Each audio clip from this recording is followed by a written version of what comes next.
Hello friends, welcome to Easy notes for you online study channel. आप सबके अपने YouTube channel पे आप सभी का बहुत बहुत स्वागत है। फ्रेंड्स, जल्दी से वीडियो को स्टार्ट करने से पहले एक बारी कंफर्म कर दीजिए आप लोगों को ऑडियो विजुअल प्रॉपर सुनाई दे रहा है, दिखाई दे रहा है कि नहीं दे रहा है।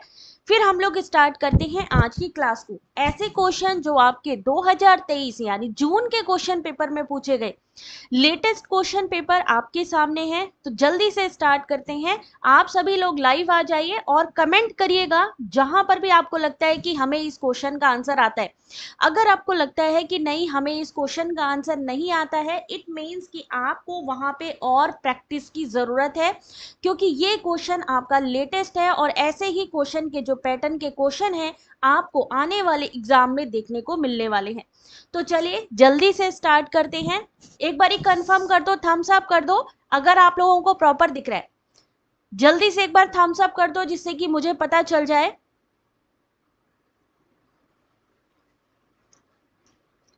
प्रॉपर दिख रहा है सभी को? यहां पर यूजीसी नेट 13 जून 2023 शिफ्ट 2 का क्वेश्चन पेपर, यानी 13 जून का क्वेश्चन पेपर आपके सामने है, जो अभी जून का एग्जाम हुआ है। यानी सोच सकते हैं अभी जो लेटेस्ट क्वेश्चन पेपर है इसको हम लोग सॉल्व करने वाले हैं। चलिए, वेरी गुड, सबको समझ में आ रहा है, दिखाई दे रहा है। तो हमने डीआई का क्वेश्चन आप लोगों को सॉल्व करके दिखाया था। ये देख सकते हैं डीआई का क्वेश्चन जिसको हमने सॉल्व किया था। अभी प्रीवियस वीडियो में जो हमारा पीवाईक्यू का हुआ था उसमें आपको ये क्वेश्चंस मिल जाएंगे।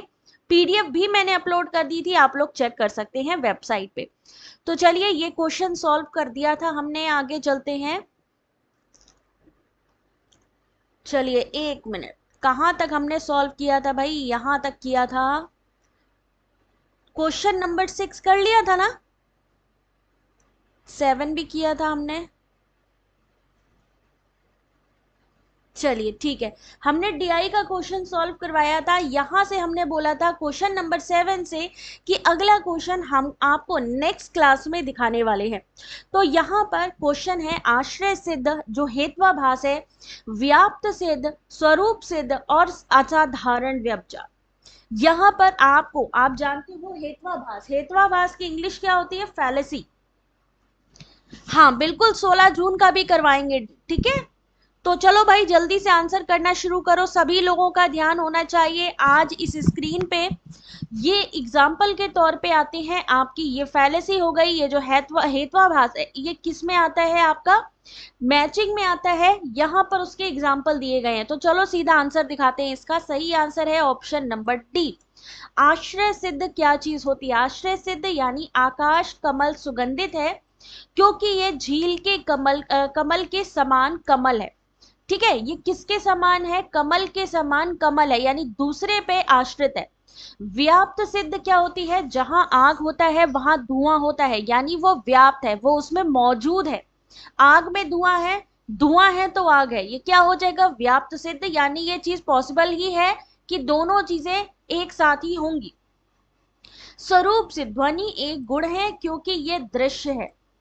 स्वरूप सिद्ध, ध्वनि एक गुण है क्योंकि यह दृश्य है, लेकिन क्या वो दृश्य है? नहीं। असाधारण से व्यभिचार, असाधारण में ध्वनि शाश्वत है, क्योंकि यह श्रव्य है। अपने ही यहां पर प्रीमाइसेस में उसको सिद्ध करना, असाधारण सव्यभिचार। यहां पर हेत्वाभास को क्या माना जाता है? एक तरीके की भ्रांति माना जाता है, एक तरीके का डाउट माना जाता है, या हम कह सकते हैं एक तरीके का कंफ्यूजन भी हम इसको कहते हैं, जो क्रिएट करता है। ठीक है, तो हेत्वाभास, हेतु का आभास होना, कॉल्ड क्या कहलाता है? हेत्वाभास। क्या हुआ, इस क्लास की नोटिफिकेशन नहीं मिली किसी को? यहां तक आपको समझना पड़ेगा, ठीक है। चलो मैं देखती हूं क्यों नहीं आई भाई। क्वेश्चन नंबर 8, ये क्वेश्चन आपके यूजीसी नेट पेपर 1 का क्वेश्चन है। कौन सी यूनिट से? क्या लगता है कौन सी यूनिट का क्वेश्चन है ये?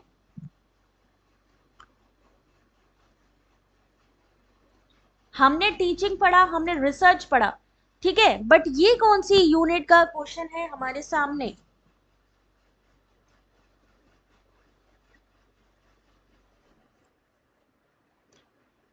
जल्दी से आंसर करिए, कौन सी यूनिट का क्वेश्चन है ये वाला? ये आपका लॉजिकल रीजनिंग का क्वेश्चन है। लॉजिकल रीजनिंग, तर्क जहां पे आ जाए। निगमनात्मक तर्क के सामान्य पैटर्न को पहचानिए। यदि हम गैस भरवाने के लिए जल्दी नहीं रुकेंगे तो हमारी गैस खत्म हो जाएगी। यदि हमारी गैस खत्म हो जाएगी तो हम शादी में देर से पहुंचेंगे। अतः यदि हम गैस भरवाने के लिए जल्दी नहीं रुकेंगे तो हम शादी में देर से पहुंचेंगे।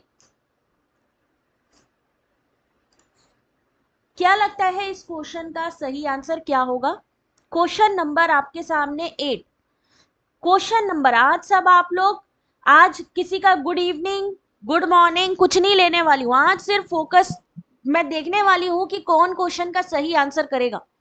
तो क्वेश्चन नंबर 8 का सही आंसर, क्वेश्चन नंबर जरूर लिखो। सही आंसर इस क्वेश्चन का क्या होने वाला है? क्वेश्चन नंबर 8 सही आंसर है option number D, chain argument. क्या है यहाँ पे? चेन बनी है, श्रृंखला बनी है कि यदि हम रुकेंगे नहीं तो गैस खत्म हो जाएगी, गैस खत्म हो जाएगी तो हम शादी में देर से पहुंचेंगे। यानी हर एक युक्ति या हर एक तर्क एक दूसरे से बंधा हुआ है। निगमनात्मक तर्क में सबसे पहले किसी सिद्धांत की पूर्व धारणा बनाई जाती है, फिर उसे उदाहरण के माध्यम से सिद्ध करने का प्रयास किया जाता है। अतः दिया गया उदाहरण कि यदि हम गैस भरवाने के लिए जल्दी नहीं रुकेंगे तो हमारी गैस खत्म हो जाएगी, तो हम शादी में देर से पहुंचेंगे। निगमनात्मक तर्क का श्रृंखला युक्त पैटर्न होता है। निगमनात्मक में क्या होता है? पहले किसी सिद्धांत की पूर्व धारणा बनाई जाती है, फिर उसे उदाहरण के माध्यम से सिद्ध किया जाता है।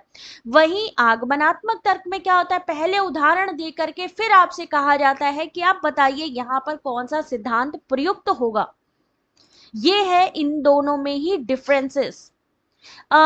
इसके PYQs की ऑलरेडी मैंने प्लेलिस्ट बेटा बना रखी है, अभी मैं लिंक शेयर कर देती हूँ आप लोगों को, ठीक है? तो आप लोग डायरेक्टली भी आप लोग चेक कर सकते हो, देख सकते हो। Question number 8, question number 9। Question number 9, किन कौशलों को मृदु कौशल कहा जाता है? यानी सॉफ्ट स्किल, कम्युनिकेशन की बात कर रहे हैं यहाँ पर कौन सी यूनिट है? कम्युनिकेशन की यूनिट है।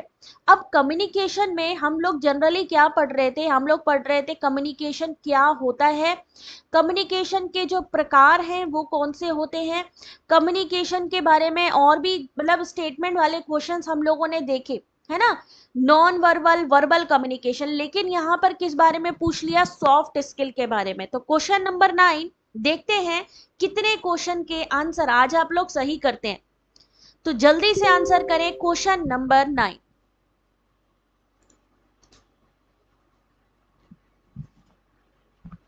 रोशनी, ऑलरेडी बेटा PDF का मैंने आप लोगों को सबको बताया है तरीका डाउनलोड करने का। चाहे आप अपने मोबाइल से डाउनलोड करिए, चाहे आप ये लैपटॉप से करिए, कोई टेंशन ही नहीं है, इतना इजी है। चलो क्वेश्चन नंबर 9 आंसर आना शुरू है। तो सही आंसर देखिए option number C, ACDNE only. मृदु कौशल यानी सॉफ्ट स्किल किसको कहा जाता है? डिसीजन मेकिंग होना। मार्केटिंग एक अलग चीज हो गया, कम्युनिकेशन होना, आपका कॉन्फ्लिक्ट रेजोल्यूशन, कोई मतभेद हो तो उसको सॉल्व कर सके, लीडरशिप, ये 4 चीजें आती हैं। सॉफ्ट स्किल, सॉफ्ट स्किल उन्हें पावर स्किल्स भी कहते हैं, कॉमन स्किल्स भी कहते हैं और कोर स्किल्स के रूप में भी जाना जाता है।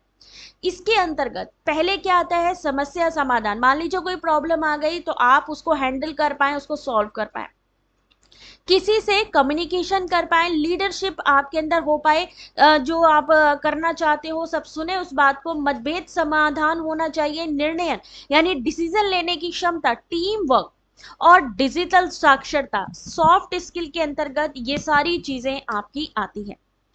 Question number 10। अब ये क्वेश्चन भी आपका कम्युनिकेशन से है और आप देखिए क्या पूछा गया है। टेलीविजन, धारावाहिक स्थिति परक, सुखांतिकी और कॉमिक्स निम्नलिखित में से किसके अंश हैं? Soap, sitcoms and comics. सभी को पता है कॉमिक्स आती थी, सबको पता है ना कौन कौन सी कॉमिक्स का नाम कुछ याद है? सोप के नाम याद है, टेलीविजन धारावाहिक। Question number 10। अब देखते हैं इस क्वेश्चन का आंसर कौन सही देता है। मृदु का मतलब मधुर, यानी किसी चीज को आप अच्छी तरीके से सुधीर हैंडल कर पाओ। मधुर मतलब कि सॉफ्ट स्किल का क्या मतलब हुआ, जहां पर आप लोग किसी चीज को सॉफ्टली हैंडल कर पाओ।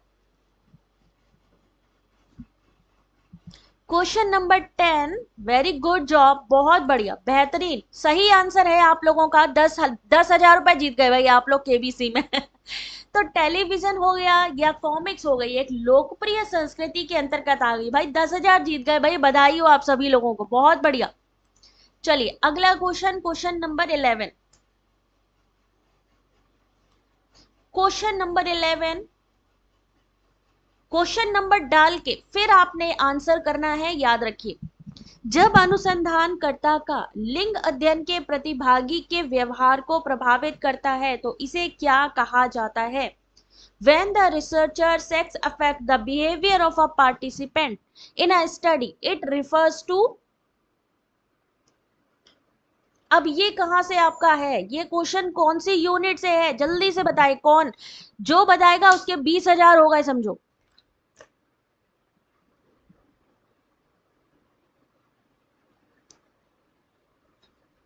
ये कौन सी यूनिट से क्वेश्चन है?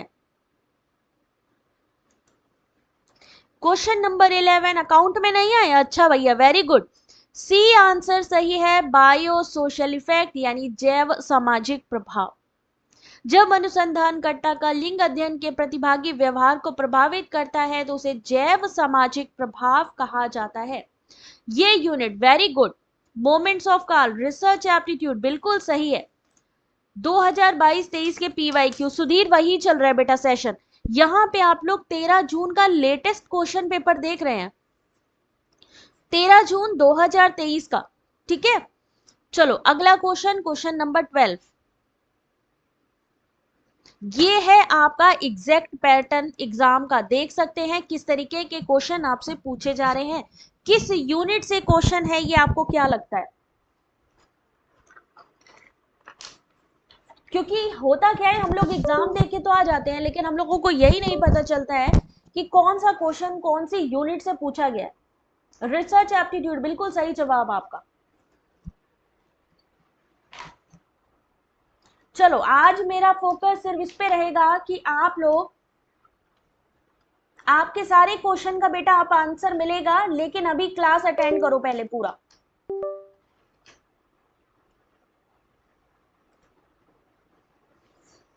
ये है आपका हायर एजुकेशन, उच्च शिक्षा, उच्चतर शिक्षा की गुणवत्ता में सुधार के लिए एनईपी 2020 की जो सिफारिशें हैं, रिकमेंडेशंस हैं, तो यहाँ पे दो तरीके के क्वेश्चन आते हैं। एक आता है एनईपी 2020 के रिकमेंडेशन, एक आता है यूजीसी के रिकमेंडेशन, एक आता है कोठारी आयोग के रिकमेंडेशन। तीन क्वेश्चन यहाँ से आपके देखने को मिलते हैं। कोठारी आयोग के जो रिकमेंडेशन है यानी उन्होंने किस चीज की सिफारिशें की है, यहाँ से तीन क्वेश्चन बनते हैं आपके। क्वेश्चन नंबर 12, हेलन, अभी बेटा उसका भी अभी हम वीडियो के लास्ट में सारी चीजें क्लियर करेंगे, अभी आप लोग आराम से पहले क्वेश्चंस को देखो। सही answer option number D, A B C D, A B C और डी, ये सभी। राष्ट्रीय शिक्षा नीति 2020 21वीं सदी की पहली शिक्षा नीति है और इसका उद्देश्य हमारी देश की बढ़ती विकासात्मक अनिवार्यताओं को संबोधित करना है। इसके महत्वपूर्ण सुधारों में राष्ट्रीय शोध संस्थानों की शुरुआत, सभी उच्चतर शिक्षा संस्थानों का प्रत्यायन करना, व्यावसायिक शिक्षा का मुख्य धारा शिक्षा में समाकलन, राष्ट्रीय उच्चतर शिक्षा अहर्ता फ्रेमवर्क की स्थापना। अच्छा ये बताओ जरा, व्यावसायिक शिक्षा की बात करी है तो वोकेशनल स्टडी कब से स्टार्ट करने की बात करी है इन्होंने क्या कहा कि वोकेशनल एजुकेशन जो आपको मिलेगी कौन से स्टैंडर्ड से मिलनी स्टार्ट हो जाएगी। बिल्कुल, क्वेश्चन आंसर के नोट्स तो बनते ही हैं यहाँ पर। मनु एक बारी आप बेटा वीडियो की सेटिंग पे जा करके देखिए कि कहाँ पे क्वेश्चन आपको प्रॉपर दिख रहा है, क्योंकि ये क्वेश्चन काफी लेंदी हैं। आप देख सकते हो एक क्वेश्चन के ही यहाँ पे 8 ऑप्शंस दिए गए हैं। बिल्कुल, अभी मोमेंट्स ऑफ कॉल अभी मैं आपको शेयर करती हूँ बेटा, अभी मैं शेयर कर दूंगी आप लोगों के साथ में टेलीग्राम भी और प्लेलिस्ट की लिंक भी। आप लोग चैनल जो हमारा होम पेज है वहां से भी प्लेलिस्ट देख सकते हो और अबाउट सेक्शन पे भी सारी लिंक अवेलेबल है, डोंट वरी। फर्स्ट क्लास से ग्रेड 8 से, जुल्फिकर 8 ग्रेड 8 से वोकेशनल एजुकेशन, भैया एनईपी 2020 में वोकेशनल एजुकेशन कब से स्टार्ट है? आपसे पूछा जा सकता है किंडर गार्डन के बारे में कि जो किंडर गार्डन या बाल वाटिका है वो कौन सी क्लास से कौन सी क्लास तक के लिए बनाया गया है, ये भी यहां से भी क्वेश्चन आ रहा है। प्लीज नोट्स बनाइए इसको, और जब मैं आपसे क्वेश्चन पूछूं तो आपके पास आंसर होना चाहिए। एनईपी 2020 उठा लीजिए जरा। क्वेश्चन नंबर 13, अगर नहीं एनईपी 2020 आपके पास कोई भी पीडीएफ तो आप हमारे टेलीग्राम से कलेक्ट कर सकते हो फ्री में। Communication can be path of seek truth, संप्रेषण सत्य जानने का मार्ग हो सकता है। संप्रेषण का प्रयोग सत्य को दबाने के लिए भी किया जा सकता है। देखिए कम्युनिकेशन के बारे में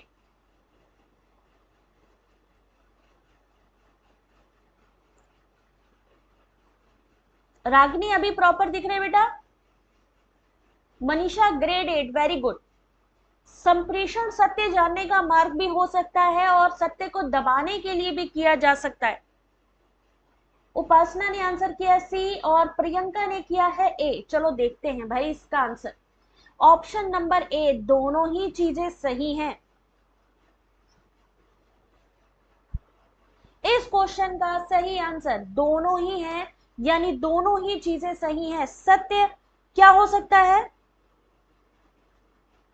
उससे आप सच को बाहर भी ला सकते हो, आप उसको छुपा भी सकते हो अपने कम्युनिकेशन के थ्रू। बहुत सही है ऑप्शन नंबर 1। क्वेश्चन नंबर, अच्छा ये चीज बताओ जरा एक बारी, क्या आपको लगता है कि ये आपको किसी बुक से पूछा गया है क्वेश्चन? क्या ये किसी बुक में सेम क्वेश्चन आपने देखा है ये वाला? अभी मैं मनु बता देती हूँ बेटा, डोंट वरी, अभी क्लास के बाद में, क्लास के एंड में मैं सारे आपके क्वेश्चंस लूंगी। अभी आप लोग सिर्फ इस पे फोकस करो, ओके?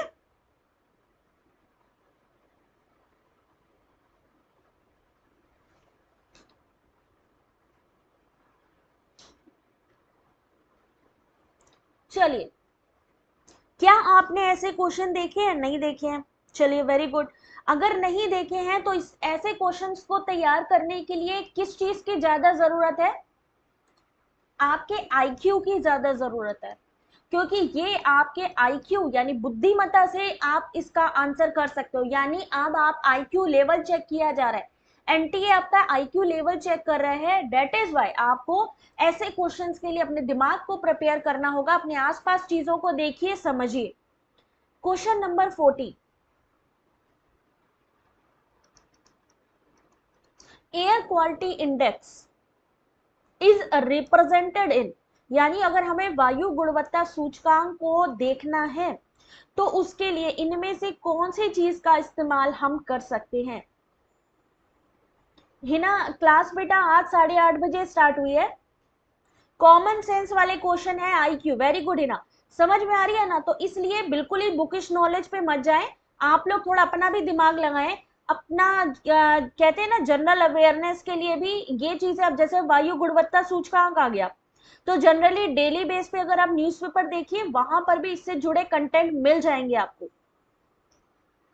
सही आंसर चलिए देखते हैं। सही आंसर है ऑप्शन नंबर डी। किसने दिया है डी भाई? उसके लिए क्लैपिंग करिए नंबर संख्या में। डी किसने किसने दिया है? Very good job. Question number 14, Amisha question number क्या दिया बेटा? उपासना, हेलेन वेरी गुड, और किसका था? उपासना का तो सही है, डी आंसर सही है, और डी वालों के लिए क्लैपिंग तो बनती है। वेरी गुड जॉब, बहुत बढ़िया, क्योंकि यहां पर आपने बिल्कुल सही आंसर किया। क्लैपिंग करो भाई इन सब के लिए। ऐसे ही क्वेश्चन के आंसर आप सभी को ही आने चाहिए। अब इसके बारे में पढ़ लीजिए, वायु गुणवत्ता सूचकांक होता क्या है? वायु गुणवत्ता सूचकांक AQI एक संख्या है जिसका उपयोग सरकार के द्वारा आम जनता को आम जनता को हवा की गुणवत्ता बढ़ाने के लिए किया जाता है। प्रदूषकों की सांद्रता में वृद्धि के साथ वायु की गुणवत्ता बढ़ती है, यानी पॉल्यूशन की वजह से। इसको रेंज दिया गया है 0 से 500 तक। 0 सबसे अच्छा और 500 सबसे खराब स्तर। मान लीजिए आपके सामने एक स्टेटमेंट वाला क्वेश्चन आता है, एक स्टेटमेंट वाला क्वेश्चन आता है और आपसे पूछा जाता है कि हमें एक AQI के बारे में बताइए, वायु गुणवत्ता के बारे में बताइए कि कौन सी अच्छी है। अगर उन्होंने रेंज दे दिया एक स्टेटमेंट में 0 से 50 कैसी है, तो आप लिखोगे गुड। 51 से 100 सेटिस्फैक्ट्री यानी संतोषजनक। 100 से 200 तक की मॉडरेटली पॉल्यूटेड। 200 से 300 पुअर। 300 से 400 वेरी पुअर। 401 से 500 सेवियर, यानी 0 सबसे अच्छी क्वालिटी मानी जाती है, यानी प्रदूषण ही नहीं है, और 500 सबसे खराब स्तर माना जाता है। तो इसलिए इस चीज को चाहो तो स्क्रीनशॉट ले लो, अदरवाइज PDF तो मेरे को प्रोवाइड करनी ही है आपको। और एक चीज याद रखिए, जो भी हमारे चैनल के मेंबर्स होंगे उनको PDF प्रोवाइड होगी। तो I request to all of you, 89 rupees से स्टार्ट है हमारी मेंबरशिप। आप सभी लोग प्लीज उसको ले लीजिए यूट्यूब चैनल के ज्वाइन बटन से, जिससे कि मैं आपको जितनी भी लेटेस्ट PDF है, जितनी भी थ्योरी PDF है, वो सब आपको टाइम टू टाइम प्रोवाइड कर सकूं। तो जल्दी से मेंबर बन जाइए। अगला question, question number 50। Question number 50, अत्यंता भाव शाश्वत है। यदि कोई विशिष्ट चीज किसी समय किसी विशिष्ट स्थान पर अस्तित्व में नहीं होती है, तो कहा जाता है कि अत्यंता भाव है। अब क्वेश्चन नंबर 15,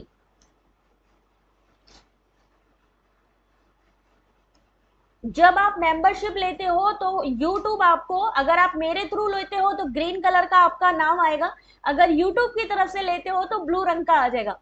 सपोर्ट है बेटा, 89 रुपीज में कुछ भी नहीं होता है, बट मेरे लिए बहुत बड़ी हेल्प होगी अगर आप लोग मेंबरशिप लोगे, क्योंकि सिर्फ एक महीने में, यानी एक दिन के सिर्फ 3 रुपीज आप दे रहे हो, कंट्रीब्यूट कर रहे हो, जो हमारे लिए भी थोड़े से हेल्प करेंगे आगे की बढ़िया से बढ़िया क्लासेस लाने के लिए। अत्यंता भाव शाश्वत है। अब ये इसके बारे में कौन जानता है? सही आंसर ऑप्शन नंबर 1, यानी A और R दोनों ही सही है।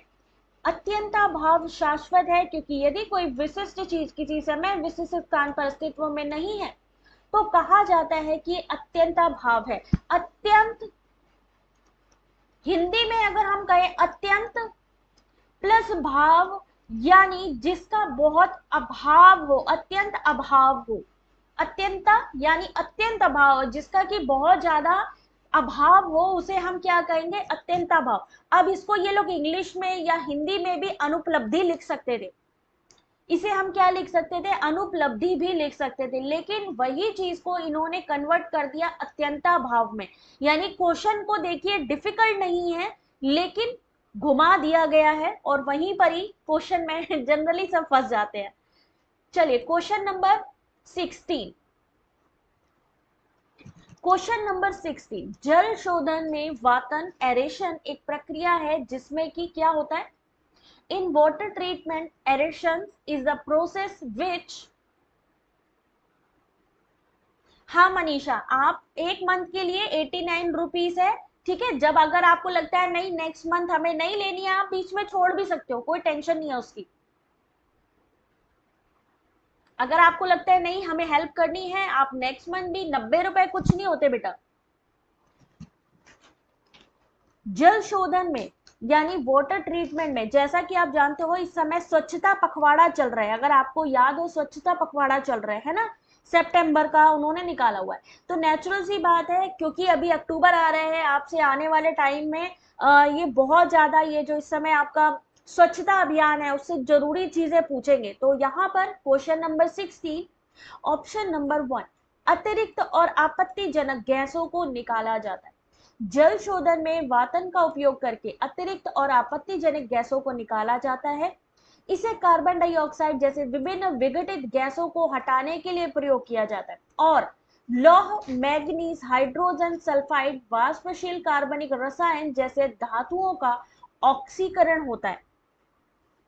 नहीं, आज बेटा थ्योरी क्लास नहीं करी है मैंने, ठीक है, आज मैंने डायरेक्टली आप लोगों के लिए पीवाईक्यू उठाया हुआ है। चलिए अगला क्वेश्चन, क्वेश्चन नंबर 70।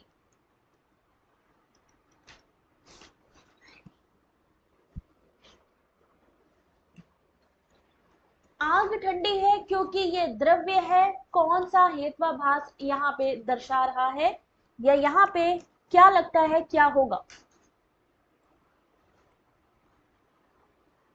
आग ठंडी है क्योंकि ये द्रव्य है और ये कौन सा हेत्वाभास दर्शाता है?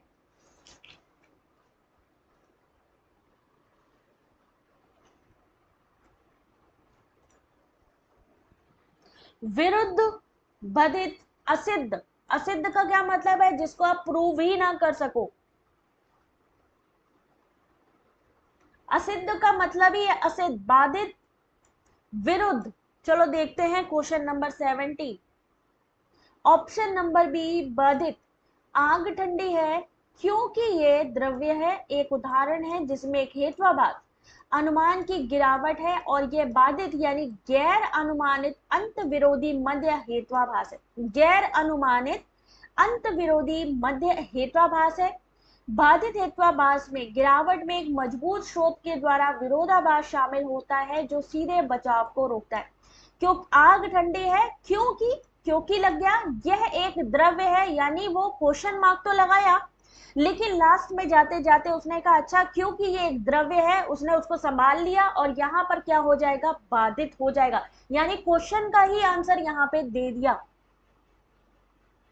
बिल्कुल, इसका क्लास तो लेना ही है बेटा, अभी हम लॉजिकल रीजनिंग पे पहुंचे नहीं, अभी हम रिसर्च एप्टीट्यूड चला रहे हैं, वहां पर भी हम आएंगे बहुत जल्दी। चलिए क्वेश्चन नंबर 80। कौन सा ऑनलाइन उपकरण मन चित्रण के सृजन साझा करने में प्रयोग किए जाते हैं, यानी माइंड मैपिंग के लिए इनमें से कौन से ऑनलाइन टूल इस्तेमाल किए जाते हैं? Which of the following are the online tool used for creating and sharing mind maps? Question number 80। बिल्कुल विकास, टेंशन नहीं लो, ये बेटा हम आपको जैसे जैसे हम यूनिट वाइज आगे बढ़ेंगे सारी चीजें हम आपको क्लियर करेंगे। यहाँ पर जो आप पीडीएफ देख रहे हैं, यहाँ पर भी मैंने एक्सप्लेनेशन इसी वजह से लगाया हुआ है, जिससे कि जब आप लोग इसको पढ़ोगे ना, तो जब आप दोबारा से चीजों को समझोगे तो क्लैरिटी बढ़ जाएगी।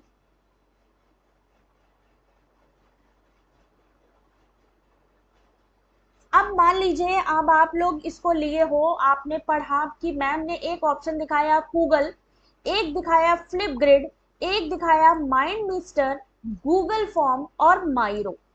अब जो समझदार बच्चे होंगे इन सभी को गूगल पे सर्च करेंगे और इनके नोट्स बनाएंगे कि ये क्या चीज है। ये सारे के सारे ऑप्शन याद रखिए, जो लेटेस्ट एग्जाम में ऑप्शन होते हैं अगले एग्जाम में उन्हीं से क्वेश्चन बनता है। हो सकता है अगली बार गूगल से क्वेश्चन आ जाए, फ्लिपग्रिड क्या होती है या गूगल फॉर्म क्या होते हैं, किसके द्वारा गूगल फॉर्म को बनाया गया, या माइरो को।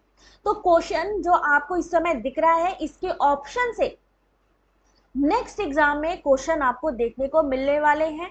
Question number 18। अरे भैया ऑप्शन तो दिया ही नहीं था हमने, सबने आंसर कर दिया सी, अभी ऑप्शन तो देना बाकी था भाई। अब ऑप्शन देखिए जल्दी से।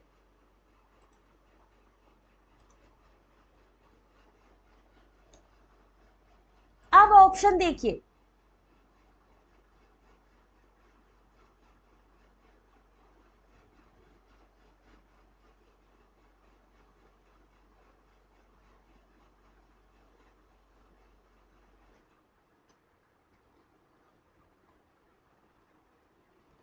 अब इस क्वेश्चन का क्वेश्चन नंबर 18 सही आंसर ऑप्शन नंबर 1 ए, सी और ई ओनली, यानी गूगल, माइंड मिस्टर और माइरो ऑनलाइन उपकरण जो माइंड मैपिंग के लिए क्रिएट और शेयरिंग का काम करते हैं।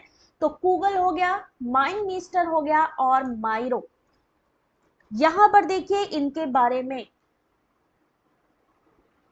ऑप्शन नंबर 1, ठीक है, अब आप लोगों को इसका एक बार नोट्स बनाना है, क्योंकि यहाँ से आपके पास क्वेश्चन घूम के आ सकते हैं कि गूगल क्या होता है, माइंड मिस्टर क्या है, या माइरो क्या है, या किसके द्वारा इन्वेंट किया गया।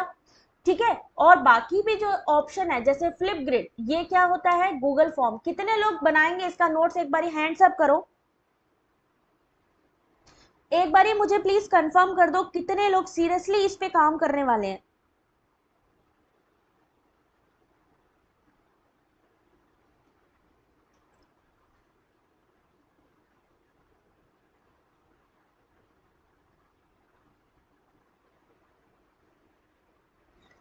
क्योंकि यहां से क्वेश्चन आपका आएगा 100%। क्वेश्चन नंबर 90, ओ भाई साहब क्या क्वेश्चन डाला इन्होंने। अब आप सोचो किस लेवल का क्वेश्चन आपसे किया जा रहा है, यूपीएससी के लेवल को मात दिया जा रहा है। पहले क्या होता था, यूपीएससी को मात दिया जा रहा है, पहले आपसे नॉर्मल क्वेश्चंस होते थे, लेकिन अभी एग्जांपल देख के आपसे पूछा जा रहा है। युक्ति का अवलोकन करें और सही उत्तर का चयन करें। सभी सुअर भेड़े हैं, सभी भेड़े बकरियां हैं, अतः सभी सुअर बकरियां हैं। इसमें क्या विकल्प है जो सही है, उसका चयन करना है। वेरी गुड, सारे नोट्स बेटा बना लोगे ना, उतना ही बेनिफिट है। जो जो बताते चले वो तो करना ही है। अब ये देखो सुअर और भेड़, पता नहीं क्या क्या डाल दिया, कौन बना रहा है पेपर इनका। लाइक करते चलो बेटा, अपने शेयर करते रहो ये वीडियो, अपने ग्रुप्स में अपने फ्रेंड्स को सबको शेयर करो, जिससे कि सब लोग समझ पाए कि कैसा एग्जाम में क्वेश्चन आ रहा है, कैसे तैयारी करनी है हमें। देख रहे हो ये यूजीसी नेट पेपर 1 का क्वेश्चन है, जो जून में पूछा गया क्वेश्चन है।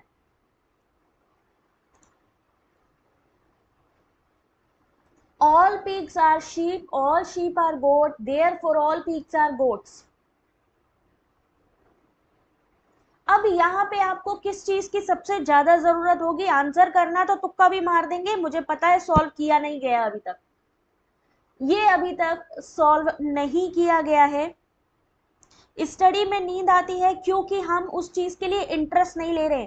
अभी यहाँ पर आपसे कहा जाए कि भैया आपको जो है कोई इंटरेस्टिंग सी चीज दिखा दी गई, अभी सीमा हैदर के बारे में सारी न्यूज आ रही है, सीमा हैदर के बारे में इतनी न्यूज आती है, सब उसको आराम से देखते हैं, ना उसको नींद आएगी ना कुछ होएगा। ठीक है, अभी खान सर में देखा आपने, खान सर ने राखी का पूरा अरेंजमेंट किया। मतलब आप लोगों को क्या चाहिए, पढ़ाई के साथ साथ इंटरटेनमेंट। इंटरटेनमेंट नहीं होगा तो तुम लोग क्या करोगे, नींद आने लगेगी, फैक्ट है ये। यहां पे किस चीज का यूज करेंगे पहले तो ये बता दो। नहीं बेटा आज रिसर्च की क्लास नहीं ली, मैंने कहा आज वो क्लास ली जाए जो आपके एग्जाम में सबसे पहले पूछी जाएगी।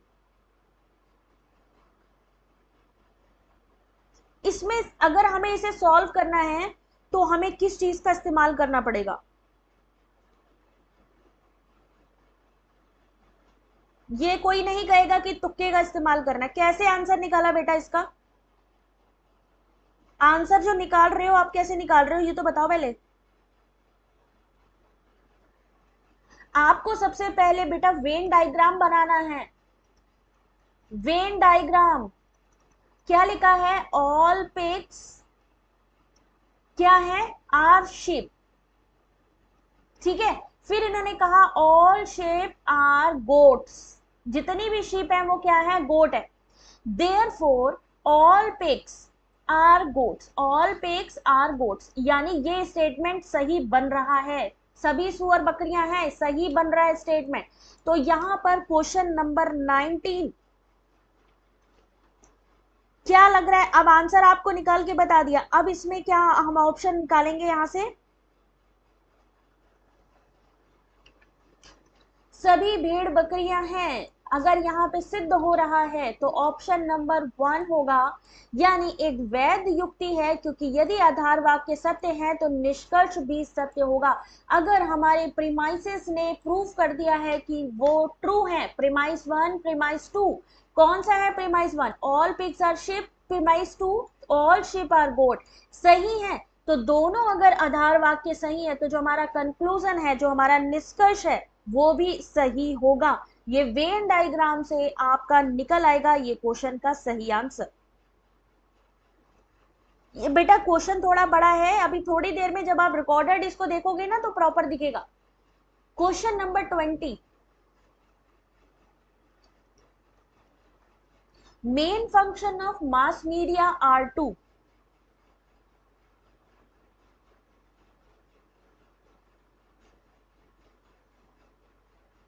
मास मीडिया का यूज कहां पे होता है जनरली?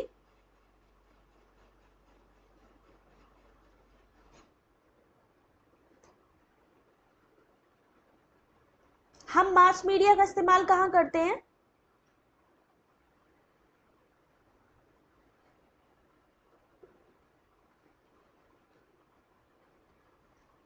मास मीडिया के प्रमुख कार्य हैं जनसंचार माध्यम के समाज को स्थिर बनाना, सूचना देना, शिक्षित करना, अनुनय करना, मनोरंजन करना। Option number C, BCDE only, यानी सूचना देना। नेचुरल सी बात है, अगर आप मान लीजिए टीवी का इस्तेमाल कर रहे हैं तो समाज को स्थिर थोड़ी ना बना रहे हैं, आप क्रिएटिव बना रहे हैं। एजुकेट करना यानी आप उनको शिक्षा दे रहे हैं। परसुएट करना, इंटरटेन करना, ये सारी चीजें जनसंचार माध्यम, सूचना, व्याख्या, शिक्षा पर जुड़ाव और ध्यान भटकाने वाले कार्य करता है। ध्यान भटकता है। इस माध्यम के अन्य कार्य निम्न होते हैं: सूचना देना, शिक्षित करना, अनुनय करना। ये सारी चीजें टीवी देखते हो उसका असर पड़ता है कुछ आपके दिमाग पे कि नहीं पड़ता है? जब आप टीवी देखते हो उसका भी असर पड़ता है। अगर आप सोशल मीडिया का यूज कर रहे हो वो भी आपको कहीं ना कहीं इफेक्ट जरूर करता है। ठीक है। क्वेश्चन नंबर 21, देखिए ऑप्शन तो नहीं है इसमें, हाँ ठीक है। क्वेश्चन नंबर 21, अब क्वेश्चन देखिए कितना लंबा क्वेश्चन है। अगर इसके लिए आप लोग क्या नहीं करोगे, प्रैक्टिस नहीं करोगे पढ़ने की, तो आप लोग सॉल्व करना बहुत मुश्किल है। आते हुए क्वेश्चन आप गलत कर जाओगे।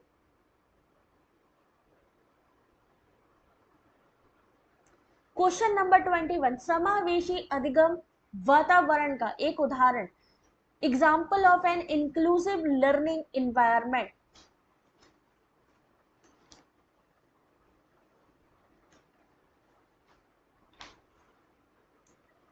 समावेशी शिक्षा। हिमांशु प्रॉपर दिख नहीं रहा बेटा? डायनेमिक बनाना होता है सोसाइटी को। बाकी सबको प्रॉपर दिख रहा है कि किसी को प्रॉपर नहीं दिख रहा है? एक बार बता दो जरा। दीपशिका बेटा प्रॉपर दिख रहा है?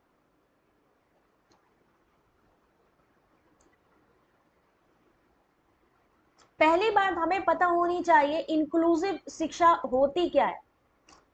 एक ऐसी कक्षा जहां पे सभी विद्यार्थियों को अपने विशिष्ट अनुभव, दृष्टिकोण को साझा करने के लिए प्रोत्साहित किया जाता है। क्या किया जाता है? प्रोत्साहित किया जाता है। तो समावेशी inclusive learning environment. Correct answer option number D. कई बच्चों ने तो इसको पूरा पढ़ा ही नहीं होगा क्वेश्चन। ठीक है। 22, अब आप कहोगे मैम कितना बड़ा बड़ा क्वेश्चन ला रही है। मैं थोड़ी ना ला रही हूँ, ये तो ऑलरेडी जून में पूछा गया क्वेश्चन है आपसे। जून 2023। 1850 के मध्य दशक में उच्चतम शिक्षा के विस्तार के प्रभावों के आलोक में क्या गलत है?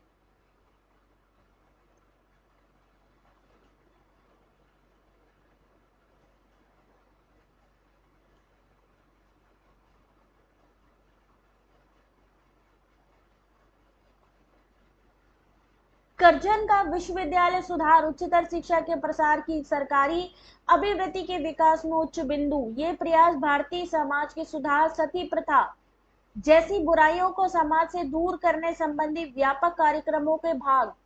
1857 में 2 विश्वविद्यालय कलकत्ता, मद्रास में स्थापित किए गए तथा महाविद्यालय उच्चतर शिक्षा का एक अभिन्न भाग बन गए और महाविद्यालय में उन्हीं विद्यार्थियों को प्रवेश मिलता था जो प्रवेश परीक्षा में उत्तीर्ण होते थे। 1850 की बात करी गई है यहाँ पे।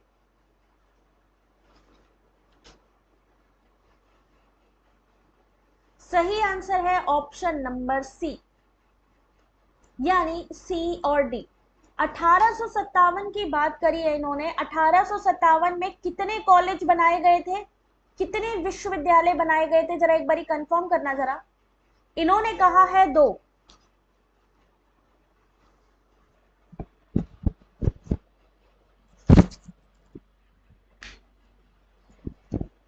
इन्होंने कहा है 2, इसीलिए ये गलत हो गया। कितने विश्वविद्यालय 1857 में बनाए गए थे?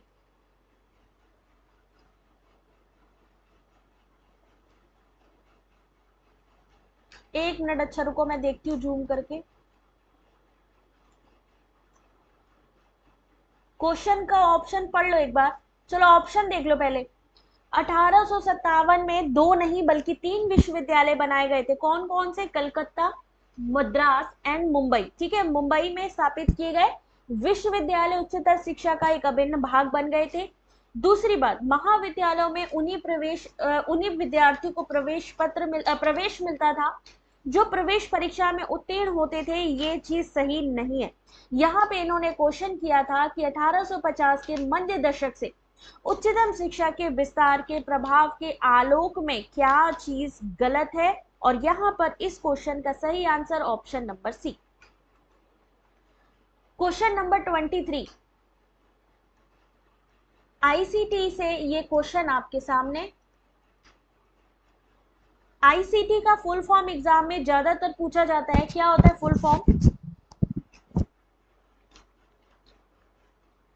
कंप्यूटरों का विकास प्रारंभिक मेन फ्रेम कंप्यूटरों से अपेक्षाकृत स्मार्ट उपकरणों तक हुआ है जिनमें कि वर्तमान उच्च परिकलन शक्ति का प्रयोग किया जा रहा है।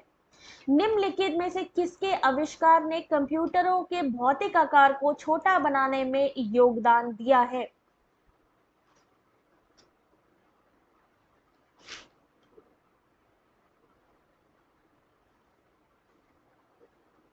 अब आपको ये बताना है कि लेटेस्ट टेक्नोलॉजी में क्या यूज हो रहा है। ये इतना बड़ा जो इन्होंने ये सब लिखा है ना स्टेटमेंट, इसकी कोई जरूरत ही नहीं है। Information communication technology, very good.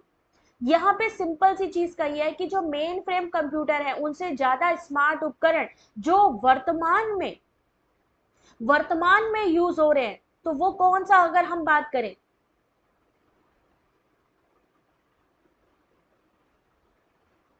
विकास ने बोला है, मनीषा ने बोला है, हिमांशु ने सी। तो सही आंसर भाई सही है, बिल्कुल बात सही है भाई, इंटीग्रेटेड सर्किट। पहला कंप्यूटर जो था उसका क्या नाम था?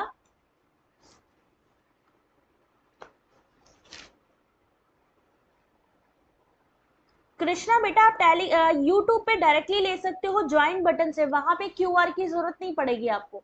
आपके सामने ज्वाइन बटन बना होगा, जहां पर आप सब्सक्राइब बटन देखते हो वहीं पर ही, ठीक है, उस पे आप क्लिक करो, आपको डायरेक्टली आप ले सकते हो वहां से। और अगर टेलीग्राम से लेते हो तो आपको क्यूआर कोड में आपको अवेलेबल करा दूंगी। पहले कंप्यूटर का क्या नाम था? पहले जल्दी से ये बताओ, क्या नाम था पहले कंप्यूटर का? Question number 24।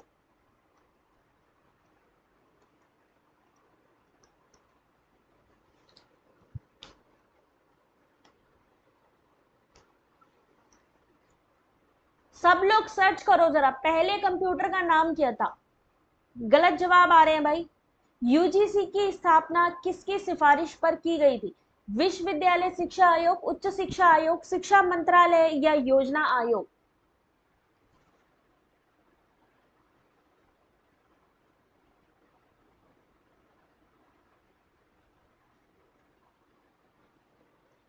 नेहा, सबसे पहले कंप्यूटर का नाम पूछा है बेटा, वैक्यूम ट्यूब तो वहां पे कंपोनेंट यूज हुआ था, कंपोनेंट की बात नहीं करी जा रही, पहले कंप्यूटर का नाम पूछा जा रहा है। अपने अपने एंड्रॉइड फोन पे आज सबने एक काम करना है, कंप्यूटर का जो फर्स्ट कंप्यूटर बना उसका नाम, अभी जो लेटेस्ट कंप्यूटर है उनका नाम, ये सारी चीजें पता होना चाहिए, वर्ल्ड का और इंडिया का। 24 सही आंसर, विश्वविद्यालय शिक्षा आयोग।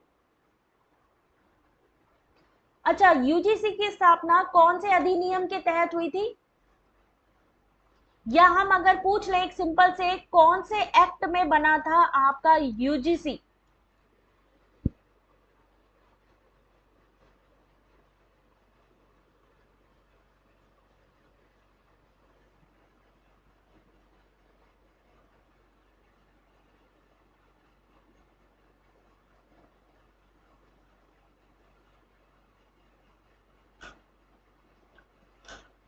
अधिनियम है 1956।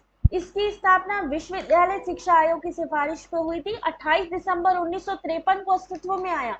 लेकिन जो एक्ट यूज किया गया 1956 के अलावा एक और आर्टिकल इसमें जुड़ता है। अब आप मुझे बताइए वो 12A है या 12B है? इनमें से 12A के तहत या 12B के तहत? बताओ भाई, सरिता जल्दी से आंसर करो। विशाल, 12A या 12B? यूजीसी की स्थापना 1956 एक्ट के तहत हुई थी, लेकिन अगर अस्तित्व में आया था, सबसे पहले 1953 में स्टार्ट हुआ था, लेकिन अस्तित्व में आया, लेकिन जो अधिनियम के तहत इसको वैधानिक संगठन बनाया गया वो 1956। श्रेया ने बोला है 12B, बिल्कुल सही है 12B। ठीक है ना, ये एक्ट पूछे जाते हैं, एक्ट पूछे जाते हैं 1956 12B, भूल मत जाना। 25 क्वेश्चन नंबर का आंसर। मैथमेटिकल में कैसे हैं आप लोग? 3 मित्र हैं XYZ, 2040 रुपए को विभाजित करना है। Z को Y का 2/3 भाग दिया जाना है, Y को X का 1/4 भाग दिया जाना है, तो Y को कितने रुपए मिलेंगे? मैथमेटिकल में हम लोग जनरली बात करते हैं, यूजीसी नेट में टीचिंग एप्टीट्यूड पढ़ लिया, रिसर्च पढ़ लिया, कम्युनिकेशन पढ़ लिया, आईसीटी पढ़ लिया, बट मैथ्स में कौन स्ट्रांग है, कौन इसका आंसर देगा? Divya Jagdish, question number SSK 25। इसको डिस्ट्रीब्यूट करना है, कितने की बात करिए? 2/3 भाग में। तो पहला है, क्या लिया है? Y का हिस्सा कितना है? 2040 रुपए में डिस्ट्रीब्यूट करना है। पहला है X, Y को X का 1/4 भाग देना, 1/4 हो गया, फिर 2/3 हो गया। इसका एलसीएम ले लिया, एलसीएम लेके निकालेंगे, कितना निकलेगा? पूरा सॉल्यूशन है, लेकिन इसको तुक्का लगाते हैं। इन क्वेश्चंस में आई नो वेरी वेल कि आप लोग ज्यादातर तुक्का ही लगाओगे, क्योंकि जल्दी जल्दी ये क्वेश्चन को पहली बात तो कोई उठाएगा नहीं, और जहां पर उसको लगेगा कि टाइम जा रहा है, लेकिन फिर भी इस एक्सप्लेनेशन को एक बार पढ़ लेना, ठीक है? क्योंकि अगर मान लीजिए इससे मिलता जुलता कोई क्वेश्चन आए तो उसको सॉल्व कर पाए, पढ़ लेना एक बार। Question number 26। अब इन्होंने देखो 26 क्वेश्चन नंबर आया है, रिसर्च का क्वेश्चन यहां डाला है। अवलोकनात्मक अनुसंधान में चरों में सक्रिय रूप से हेरफेर किया जाता है और वातावरण को यथासंभव नियंत्रित किया जाता है। ऑब्जर्वेशनल रिसर्च, एक्सपेरिमेंटल पढ़ लिया हमने, एक्शन रिसर्च पढ़ लिया हमने, क्वालिटेटिव क्वांटिटेटिव पढ़ ली, अब ये ऑब्जर्वेशनल आ गई। अवलोकात्मक अनुसंधान आपको कई बाह्य कारणों के प्रभाव को दूर करने की अनुमति देता है। Question number 26। First computer abacus, very good Seema, Seema ने बिल्कुल सही आंसर किया है। अब ये अवलोकात्मक क्या होता है? ऑब्जर्वेशनल, यानी किसी चीज को ऑब्जर्व करना। 26 का आपने आंसर किया है 1, और सही आंसर है ऑप्शन नंबर बी, दोनों ही गलत हैं।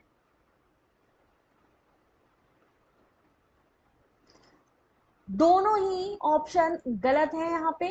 अवलोकात्मक अनुसंधान होता क्या है?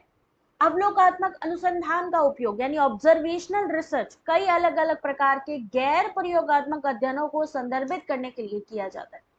यहाँ पर जो आपको एग्जाम्पल दिया गया था, ये आपको एक्सपेरिमेंटल का दिया गया था। यहाँ जो ये बोला गया ना, हेर फेर करने वाली बात और नियंत्रित करने वाली बात, ये एक्सपेरिमेंटल में आती है। लेकिन अवलोकात्मक में गैर प्रयोगात्मक अध्ययनों को किया जाता है, जिसमें कि व्यवहार को देखा जाता है और दर्ज किया जाता है, यानी किसी को देख के उसको समझना। अवलोकन यानी देखना, अनुसंधान का लक्ष्य एक चर या चर में सेट का वर्णन है। हमें एक्सपेरिमेंटल में कितने चर चाहिए? 2 चर चाहिए, 2 वेरिएबल में हम संबंध देखते हैं। लेकिन अवलोकन अनुसंधान कहता है हम एक चर या चर में यानी एक पर्टिकुलर वेरिएबल में ही हमें सेट का वर्णन करना है। अवलोकात्मक संबंधी अनुसंधान गैर प्रयोगात्मक है, इसमें कोई भी हेरफेर नियंत्रित नहीं किया जाता। इस तरह हम इस दृष्टिकोण का उपयोग करके कारणात्मक निष्कर्ष पर पहुंच सकते हैं। अवलोकन अनुसंधान अध्ययन में जो डेटा एकत्र किया जाता है वो अक्सर गुणात्मक प्रकृति का होता है, लेकिन वे मात्रात्मक भी हो सकते हैं। यहाँ से आपके क्वेश्चन बन सकते हैं। हो सकता है अगली बार आपसे 2 क्वेश्चन पूछ लिए जाएं। पहला क्वेश्चन आपसे पूछा जाए कि एक्सपेरिमेंटल रिसर्च में हेरफेर होता है, आप कहेंगे यस। फिर आपसे पूछा जाए ऑब्जर्वेशनल में हेरफेर होता है कि नहीं होता है, तो अगर आपको पता है कि नहीं, ऑब्जर्वेशन में कोई भी हेरफेर नहीं होता है, आप क्लियर हो जाएंगे। इसमें एक चर का प्रयोग होता है, इसमें एक वेरिएबल का प्रयोग होता है, एक्सपेरिमेंटल में 2 या 2 से ज्यादा, क्योंकि उसी के बीच में आप क्या देखते हैं, रिलेशनशिप देखते हैं। ये आपका एक्सपेरिमेंटल किसके अंतर्गत आता है, मात्रात्मक के अंतर्गत आता है। ठीक है, मात्रात्मक यानी क्वांटिटेटिव के अंतर्गत आता है। वही आपको ऑब्जर्वेशनल क्वालिटेटिव यानी कि गुणात्मक, ये दोनों के बीच का अंतर है। याद रख लीजिएगा, क्योंकि ये मेरे ख्याल से अभी किसी बुक में, किसी भी लेटेस्ट बुक में ऑब्जर्वेशनल अनुसंधान के बारे में कहीं पर भी नहीं लिखा गया है।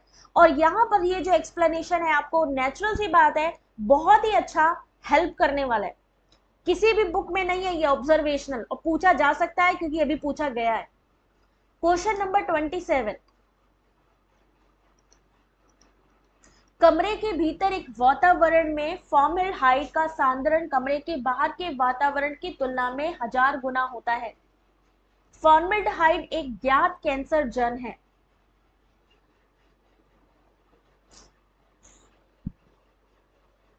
सबका ध्यान होना चाहिए स्क्रीन पे, क्योंकि हो सकता है अगर यहां से कोई क्वेश्चन रिपीट हो गया और आप सामने देख रहे हो, बाद में रियलाइज होगा कि यार मेरे सामने क्वेश्चन था, मैम आंसर भी बता रही थी, लेकिन हमने ध्यान नहीं दिया।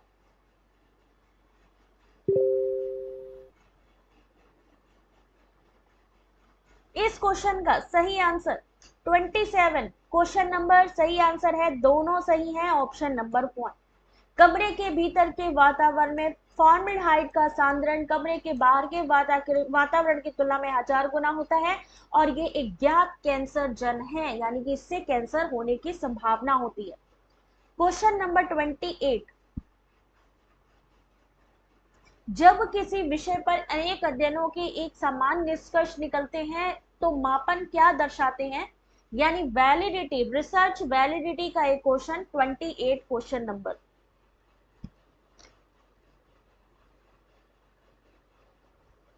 अब आप ये समझिए कि जो बच्चे अभी ये नहीं देख पा रहे हैं, जो बच्चे ये सोचेंगे कि यहाँ पर ये क्वेश्चन डिफिकल्ट है, तो सोचो एग्जाम में उनको कितना डिफिकल्ट लगने वाला है। एग्जाम में तो बहुत डिफिकल्ट लगेगा अगर यहाँ पे हम क्वेश्चन नहीं सॉल्व कर पाएंगे। अब आपको नोट बनाना है किसका, कन्वर्जेंट वैलिडिटी क्या होती है, criterion validity, divergent validity, construct validity.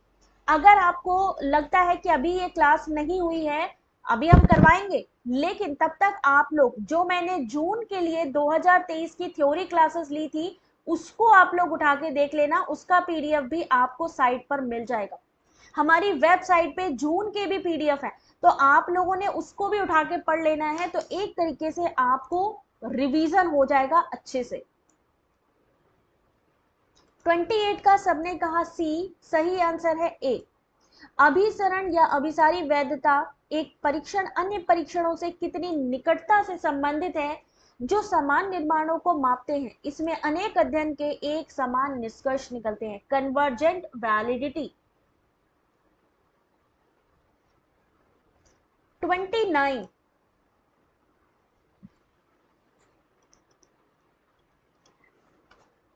Question को पहले मैं जूम कर देती हूं जिससे कि आप लोगों को प्रॉपर दिख जाएगा।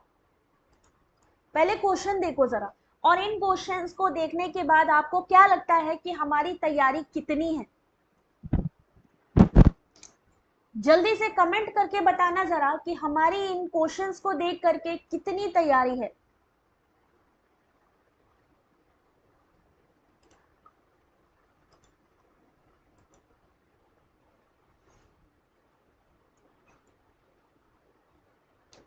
क्वेश्चन पढ़ लो पहले।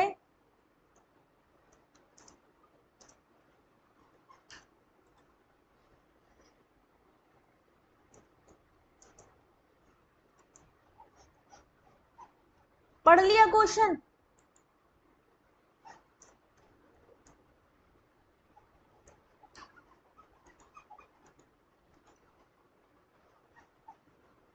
एक मिनट।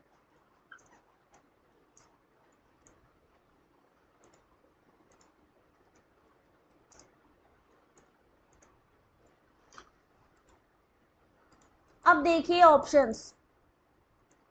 क्वेश्चन नंबर 29, जबरदस्त तैयारी, एक को सही नहीं हुआ। अमित आनंद, रोशनी भी तुक्का ही लगा रही है, यानी जनरली सब लोगों के तुक्के ही लग रहे हैं। सीमा, हिमांशु कैसा लग रहा है बेटा? अभी बेटा ये जून का क्वेश्चन पेपर है, तो सोचो अभी जून वाला एग्जाम जब आपका कंडक्ट कराया गया तो फरवरी में आपका नोटिफिकेशन आया था, किसी को एक्सपेक्टेड नहीं था, तो बहुत से बच्चों ने एग्जाम छोड़ दिया कि नहीं भाई इतनी जल्दी हम तैयारी नहीं कर पाएंगे। तो दिसंबर में आपका कितना हाई कंपटीशन रहेगा और ऐसे क्वेश्चन होंगे, तो सोचिए हमारी तैयारी कितनी है। Question number 29, option number C, एक सही और दूसरा गलत। एक सही और दूसरा गलत। 3D प्रिंटरों का इस्तेमाल करके प्राप्तकर्ता में कृत्रिम अंगों को बिल्कुल फिट रूप से लगाया जा सकता है। OLEDs में LCD LED फॉर्मेट की तुलना में अधिक बिजली की खपत होती है और इस प्रकार अधिक ऊष्मा का उत्पादन होता है। ये सही नहीं है। क्वेश्चन नंबर, अब अगर आपसे पूछ लिया गया, मान लीजिए अभी इन्होंने आपको ये ऑप्शन दिखाया, उनको ये पता है कि अब आपने ये क्वेश्चन रीड किया, अब अगर उन्होंने OLEDs का फुल फॉर्म पूछा तो आप क्या आंसर करेंगे?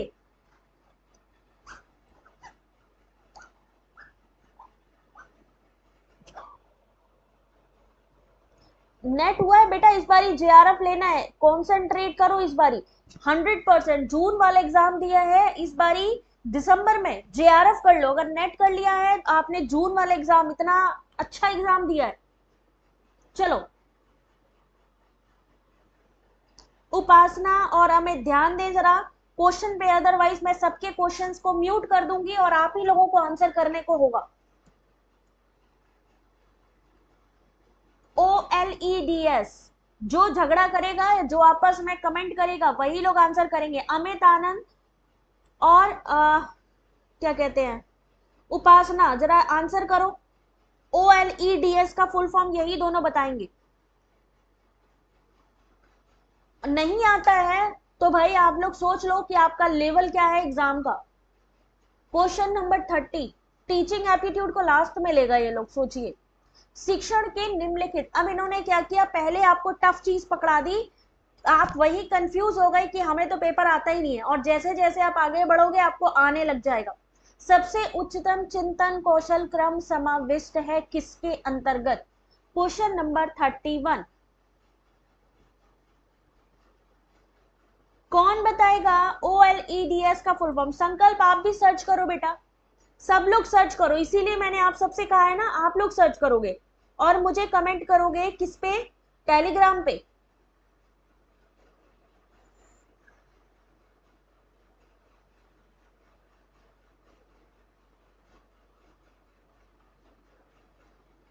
सबसे हाईएस्ट लेवल, सही आंसर रिफ्लेक्टिव लेवल।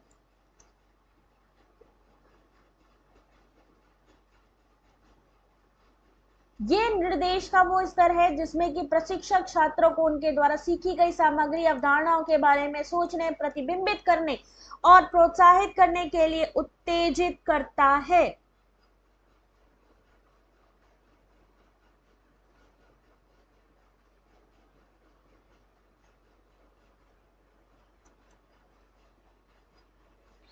सबसे lowest level very good, memory level, और सबसे हाईएस्ट लेवल है आपका reflective level. Question number 32,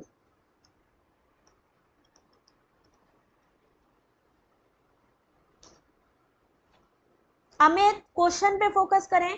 question number 32, कौन सा पी मान या पी की वैल्यू ये दर्शाएगी कि कोई प्रतिदर्श सह संबंध गुणांक 1% की सार्थकता स्तर पर सार्थक है?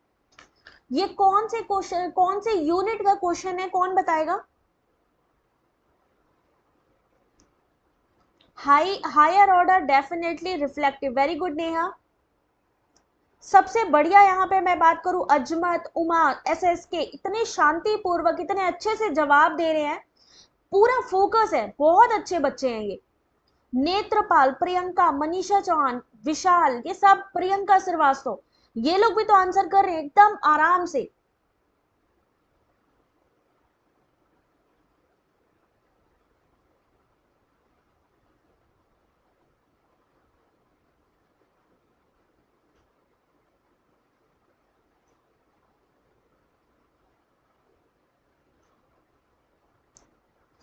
1% की सार्थकता, ऑप्शन नंबर 1 0.005। किसने दिया ऑप्शन नंबर 1?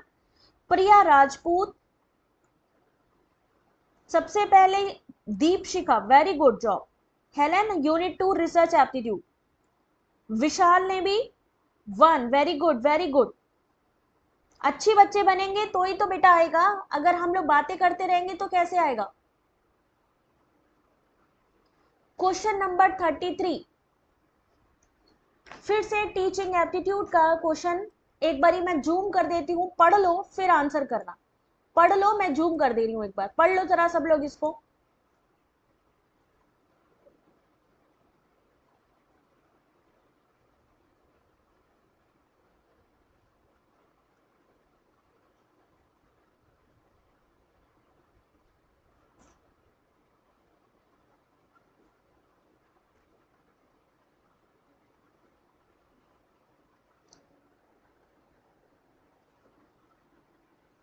बोधगम्य स्तर पर शिक्षण में विद्यार्थियों को समीक्षात्मक रूप से चिंतन, उनके अधिगम अनुभवों के अनुचिंतन को प्रोत्साहित करना समाविष्ट होता है। अंडरस्टैंडिंग लेवल की बात हो रही है। मेमोरी लेवल में कहा है कि रटन स्मरण यानी रोट मेमोराइजेशन होता है, आलोचनात्मक चिंतन को प्रोत्साहित नहीं किया जाता। प्रिया आपने भी ये दिया, सॉरी बेटा अभी हमने देख नहीं पाए, ठीक है, चलो प्रिया ने भी दिया। कौन सा सही है? ऑप्शन नंबर स्टेटमेंट नंबर 1 या स्टेटमेंट नंबर 2? सही आंसर ऑप्शन नंबर डी, एक गलत है, यानी पहला वाला जो है वो गलत है और दूसरा वाला जो है वो सही है। तो अगर हम बात करें ये गलत है, पहला स्टेटमेंट गलत है, तो ये स्टेटमेंट किसके बारे में था? जहां पे इन्होंने लिखा है चिंतन और उनके अधिगम अनुभवों के अनुचिंतन को प्रोत्साहित करना, रिफ्लेक्टिव लेवल है, और इन्होंने क्या बोला था? Understanding level. समझ के स्तर पर शिक्षण एक अधिक विचारशील शिक्षण पद्धति है जिसमें छात्र अवधारणाओं के साथ बातचीत करते हैं, जैसा कि नाम से पता चलता है सामग्री को समझते हैं। अवधारणाओं का मूल्यांकन छात्रों की पूर्व जागरूकता, समझ स्तर का आधार, तथ्यों और अन्य धारणाओं को एक साथ लाते हैं। किसके अंतर्गत? अंडरस्टैंडिंग। स्मृति स्तर में आपको पता ही है, रोट लर्निंग हो गई है ना, पाठ्य पुस्तक ज्ञान प्रदान करने के लिए ही शिक्षण किया जाता है। 34,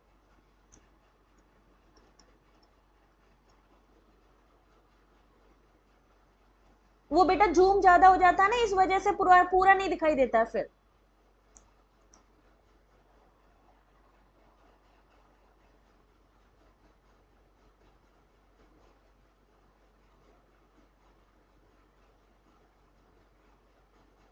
कोई धनराशि 14 साल में दुगनी होती है और यदि ब्याज दर साधारण मानी जाए तो कितने वर्षों में ये राशि 3 गुनी हो जाएगी?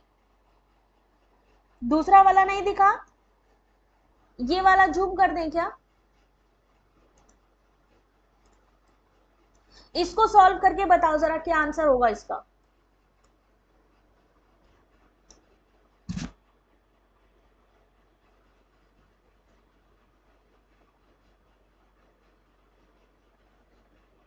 जो भी बातें करेंगे मैथमेटिकल क्वेश्चन के वही आंसर बताएंगे। कोई धनराशि 14 साल में दुगनी होती है, यदि ब्याज दर साधारण मानी जाए तो कितने वर्षों में यह राशि 3 गुनी हो जाएगी? चलो आंसर दिखाते हैं, सही आंसर है ऑप्शन नंबर बी, 28 साल में। क्या बोला, कितने वर्षों में वो राशि 3 गुनी हो जाएगी? राशि हमें पता ही नहीं है क्योंकि यहाँ पे कोई अमाउंट नहीं दिया गया है, तो हमने उसको मान लिया है P। समय कितना दिया गया है? 14 साल। कितनी हो जाएगी? दुगनी। तो मिश्र धन कितना हो गया? दुगना।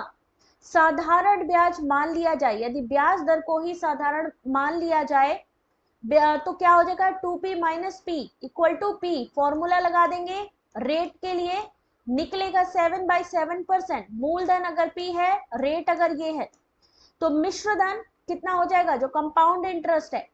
साधारण ब्याज, अभीष्ट समय जो दिया गया है निकालेंगे, सही आंसर 28 साल में।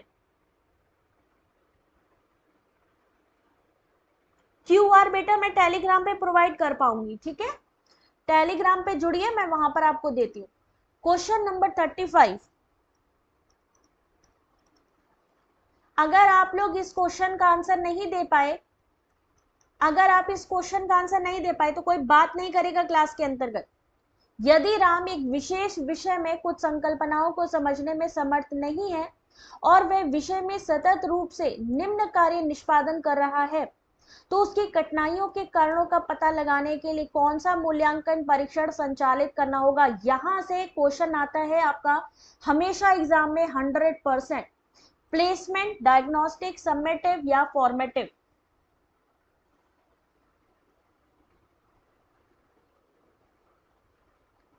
और जिसको भी वीडियो अच्छा लग रहा हो प्लीज जल्दी से वीडियो को लाइक और शेयर जरूर कर देना।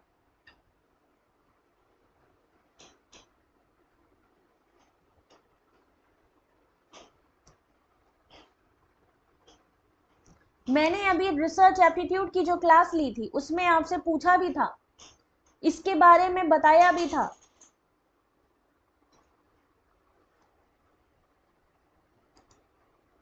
थर्टी 35 क्वेश्चन नंबर, सही आंसर है इसका ऑप्शन नंबर बी, डायग्नोस्टिक।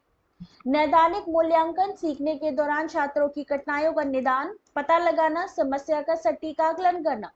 यह मूल्यांकन छात्रों को उनके व्यक्तित्व, उनके कमजोर बिंदुओं को जानने में मदद करता है और उससे क्या होगा? उनको मदद मिलेगी कि किस तरीके का दृष्टिकोण अपनाना चाहिए, कैसे हम बेहतर परफॉर्म कर सकते हैं। तो diagnostic. Question number 36।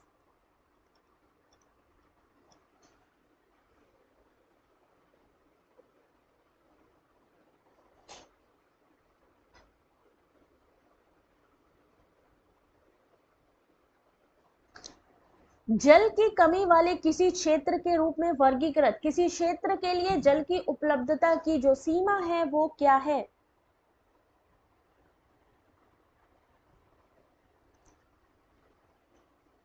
Question number 36।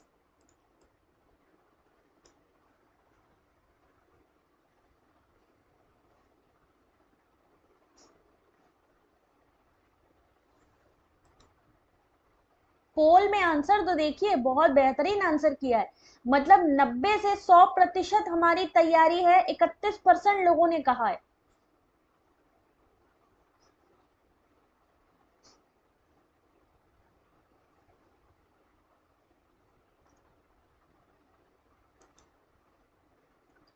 Question number 36, सही आंसर ऑप्शन नंबर 1।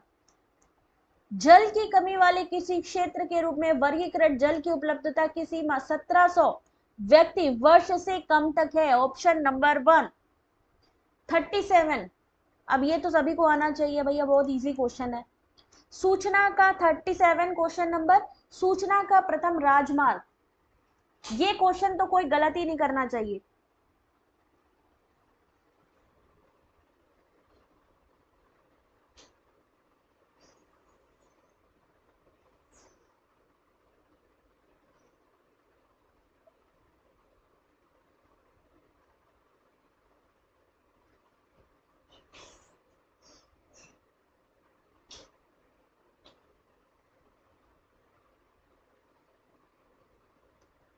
सूचना का प्रथम राजमार्ग, the first highway of information.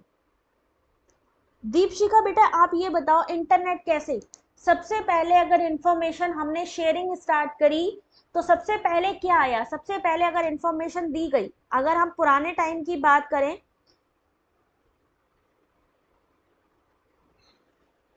बेटा सबसे पहले क्या आया था? पहला राजमार्ग। टेलीग्राफ नहीं आया था, तार। पहले क्या चलता था? तार नहीं आते थे। अरे भाई साहब तुम लोग क्या कर रहे हो? टेलीग्राफ भाई। ऑप्शन नंबर बी किसने दिया अभी तक की? किसी ने नहीं दिया। किसी ने दिया है?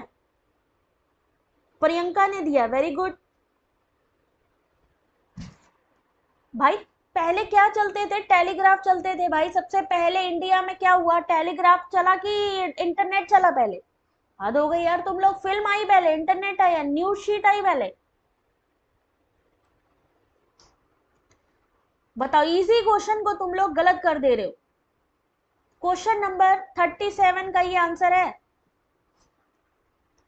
इतना इजी। सूचना का प्रथम राजमार्ग टेलीग्राफ किसी भौतिक वस्तु के विनिमय के बिना ही संदेश को दूर तक संप्रेषित करना टेलीग्राफ कहलाता है। तार डाक द्वारा भेजा जाने वाला एक संदेश सुविधा कब स्टार्ट हुई थी? 1854 में।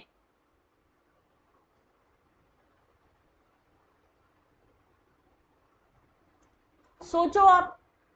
Question number 38। Browser, HTTPS, URL and cookie, इन चारों के बारे में मैचिंग दी गई है। यहां पे आपको बताना है ब्राउजर क्या होता है, HTTPS क्या है, URL क्या है, कुकीज क्या होती है, और उनका विवरण यानी डिस्क्रिप्शन। प्रिया तुम्हारा सही था बेटा, क्वेश्चन नंबर लिखा करो, इसीलिए हम कह रहे हैं। क्योंकि हो सकता है आप सबसे पहले आंसर करो, लेकिन क्वेश्चन नंबर ना होने की वजह से मुझे नहीं पता चलता बेटा।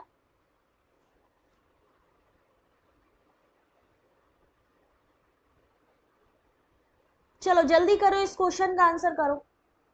इस मैचिंग का आंसर क्या होगा? ब्राउजर, HTTPS, URL, कुकीज, क्या होता है ये? मैं एक बार जूम करके दिखा दे रही हूं, ठीक है? पढ़ लो एक बार फिर बताना।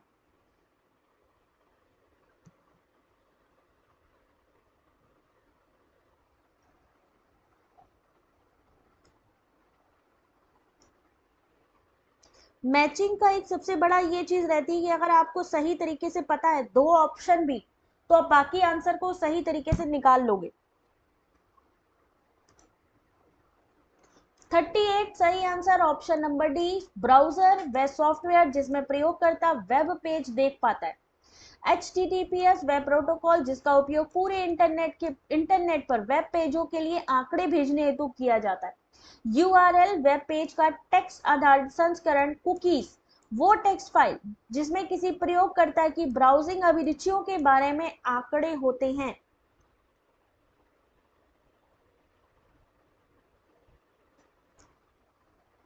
URL का फुल फॉर्म क्या होता है? थोड़ा क्वेश्चन थोड़ा लेंदी है बेटा, इस वजह से प्रॉपर नहीं दिखा होगा, तो जल्दी से एक बार ही बताओ जरा। HTTPS का फुल फॉर्म और URL का फुल फॉर्म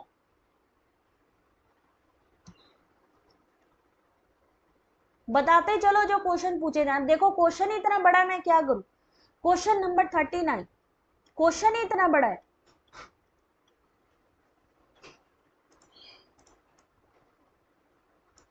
किसी कंप्यूटर में भंडारित ग्राहकों की व्यक्तिगत सूचनाओं को वाहन सेवा केंद्र के माध्यम से किसी बीमा एजेंट को प्रदान करना ग्राहकों की निजता से संबंधित।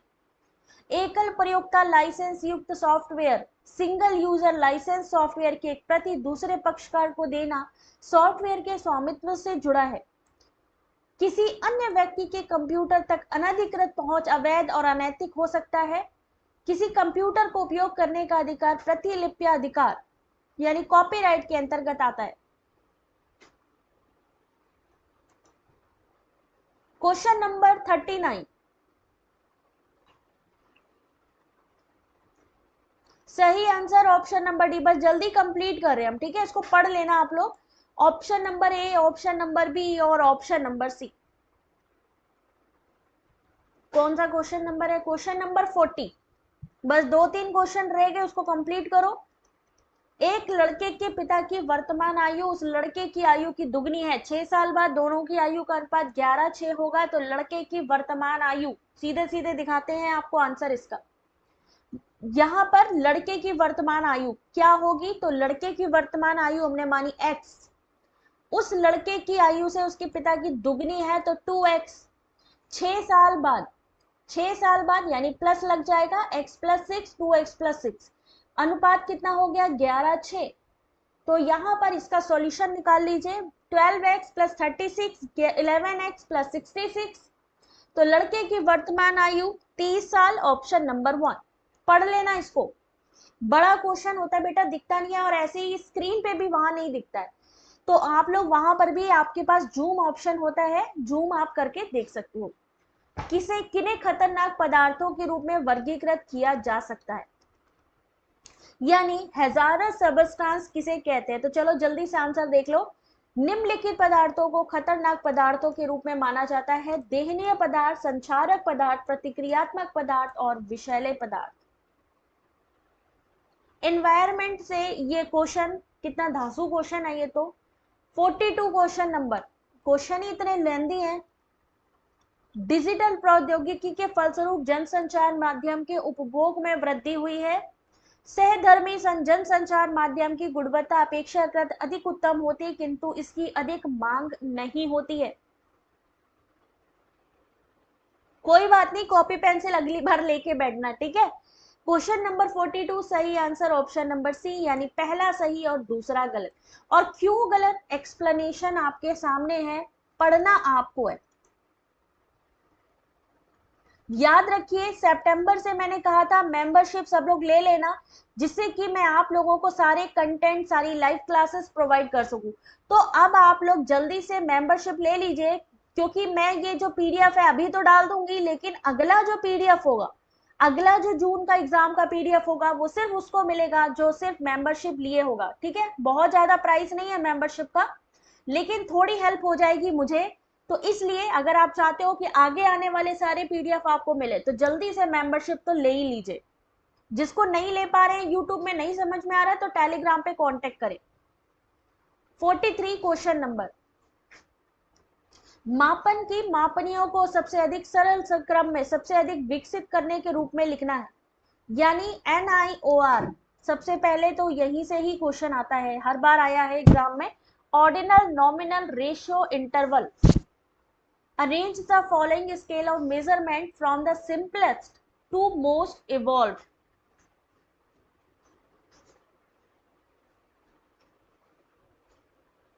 आप डायरेक्टली गूगल प्ले नहीं कर सकते, कोई बात नहीं, आप मेरे को टेलीग्राम पे कांटेक्ट करो। वहां पे अगर आप पेटीएम यूज करते हैं, आप गूगल पे यूज करते हैं, आप भीम यूपीआई यूज करते हैं, आप तो आराम से ले सकते हो। मतलब अगर आप नहीं ले पा रहे हो यूट्यूब में, मान लो लग रहा है कि प्ले स्टोर का चक्कर है, कोई टेंशन नहीं है, आप डायरेक्टली भी टेलीग्राम पे कांटेक्ट कर सकते हो। सही आंसर ऑप्शन नंबर डी, यानी सबसे पहले क्या आएगा, नामिक, क्रमिक, अंतराल और लास्ट में आएगा अनुपात। इसके स्टेप इसी तरीके से होते हैं और एग्जाम में पूछे जाते हैं। क्वेश्चन नंबर 44, चलो जल्दी से इस क्वेश्चन का आंसर कर दो। रीजनिंग है और रीजनिंग आप लोगों को आती है, मुझे पता है। अमित, हर महीना अगर मैं कह दूं अगर आप लोगों से कि हर महीने के हिसाब से मैं 499 चार्ज करने वाली हूं, क्योंकि 2200 से ज्यादा तो पेपर 1 की पीडीएफ है, और हर एक टेलीग्राम पेपर 2 में अगर मैं बात करूं तो कम से कम 1000 पीडीएफ तो उनमें है। उसके अलावा वेबसाइट में बात करूं तो इतना सारा कंटेंट है, जो हमारी थ्योरी क्लासेस है। ये जो क्वेश्चन पेपर आप देख रहे हैं, ये कहीं पर भी आपको नहीं मिलेगा, और अगर मिलेगा तो आपसे अच्छा खासा पैसा चार्ज किया जाएगा सिर्फ एक क्वेश्चन पेपर का। अगर मैं आपसे कह दूं कि मेरे को हर महीने 499 का ही बैच चलाने वाली हूं, तो कितने लोग लोगे इस चीज को। और अगर वही चीज मैं आपसे कह रही हूँ सिंपलेस्ट सा कि आप 89 रुपीज का मेंबरशिप ले लो, तो ये ज्यादा डिफिकल्ट है या ये ज्यादा डिफिकल्ट है, सोच के बताना।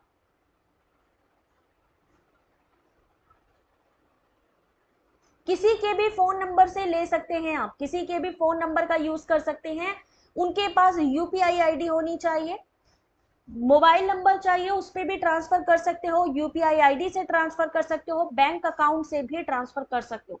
तो अब आप ये सोचो कि मैं कर दूं इस चीज को, क्योंकि आप जानते हो कि ये जो कंटेंट है, ये बड़े से बड़ा इंस्टीट्यूट भी आपको ना तो फ्री प्रोवाइड करेगा और ना ही आपके ऊपर काम करेगा।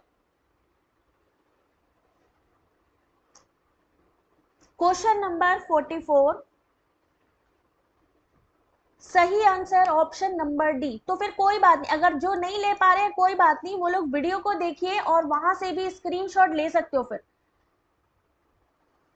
स्क्रीनशॉट लेने को थोड़ी ना मना किया किसी ने, फिर आप स्क्रीनशॉट डायरेक्टली ले सकते हो। पेंट 93546, एक्सेल के लिए 78271।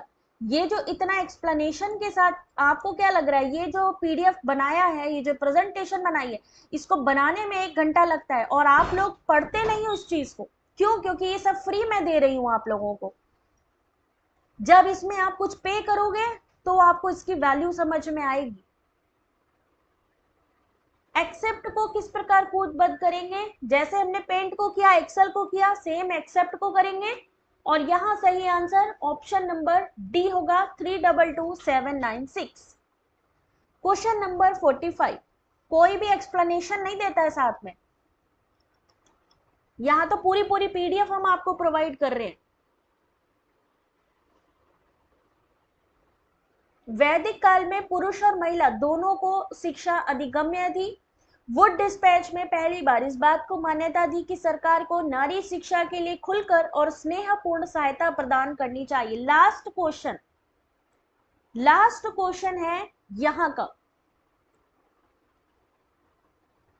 चलो जल्दी से आंसर करो। लास्ट क्वेश्चन, ये क्वेश्चन एंशियंट यूनिवर्सिटी यानी प्राचीन विश्वविद्यालय से है। सही आंसर देख लो जल्दी से, ऑप्शन नंबर 1 दोनों ही सही है। यानी वैदिक काल में पुरुष और महिला दोनों की शिक्षा अधिगम्य थी। वुड डिस्पैच में पहली बार इस बात को मान्यता दी कि सरकार को नारी शिक्षा के लिए खुलकर और स्नेहपूर्ण सहायता प्रदान करनी चाहिए। तो अब ये पीडीएफ मैं वेबसाइट पर डालने जा रही हूँ, आप लोग हमारी वेबसाइट की लिंक इसी वीडियो के डिस्क्रिप्शन पे चेक कर सकते हो। इतनी सारी कंटेंट जहां पे आपको अपडेट भी मिल रही है, सिलेबस भी मिल रहा है, थ्योरी क्लासेस भी मिल रही हैं, क्वेश्चन पेपर भी मिल रहे हैं, एमसीक्यूज भी मिल रहे हैं, मॉक टेस्ट भी हो रहा है, ये सारी चीजें। और मैं 1 मिनट दिखा भी देती हूँ कि कहाँ से आप, 1 मिनट होल्ड करो, जल्दी जल्दी से मैं सबको दिखा दूं। मेंबरशिप भी किधर से ले सकते हो और किधर से आप साइट को सर्च कर सकते हो। 1 मिनट होल्ड करो बस।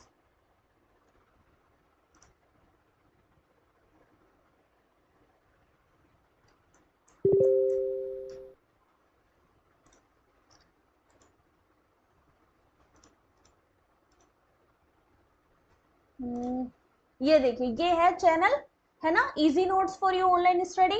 यहाँ पे देखिए ज्वाइन बटन, ये देखिए ज्वाइन बटन बना है, इसी ज्वाइन बटन का यूज करना है आपको मेंबरशिप लेने के लिए। ये देख सकते हैं जो मेंबर ऑलरेडी हमारे बने हैं, अवर मेंबर्स, यहाँ पर भी ज्वाइन बटन शो होगा आपको। यहाँ से आप डायरेक्टली ज्वाइन पे क्लिक करेंगे और यहाँ से आप डायरेक्टली 89 रुपीज पर मंथ की मेंबरशिप ले सकते हैं। रॉयल मेंबर 299, डायमंड लेवल आपका वो तो बहुत ज्यादा ही है, मेरे ख्याल से 89 रुपीज में भी आप लोग सोच रहे हो, बट चलो कोई बात नहीं। और यहाँ पर आपको गूगल पे आएंगे easy notes for you online study, यहाँ पर आपको यूनिट वाइज नोट्स मिल जाएंगे, इंग्लिश हिंदी जिसमें आप चाहो उसमें आपको यहाँ पर अवेलेबल होगा। जैसे मैं गूगल ट्रांसलेट कर रही हूँ, इस पे क्लिक करिए, ब्लू रंग का लोगो, ग्रीन यहाँ पर प्लेटफॉर्म, यहाँ पर आएंगे आप, ये देखिए यूजीसी नेट, अलाउ कर लो भैया ऐड,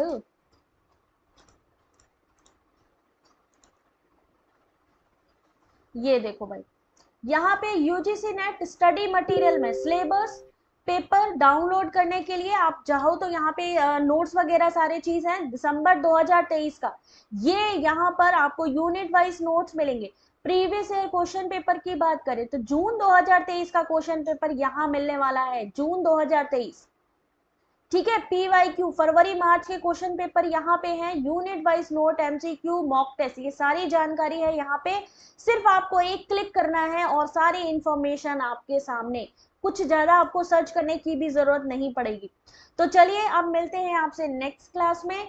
जाने से पहले फीडबैक देते जाइए कि आपको क्लास कैसी लगी।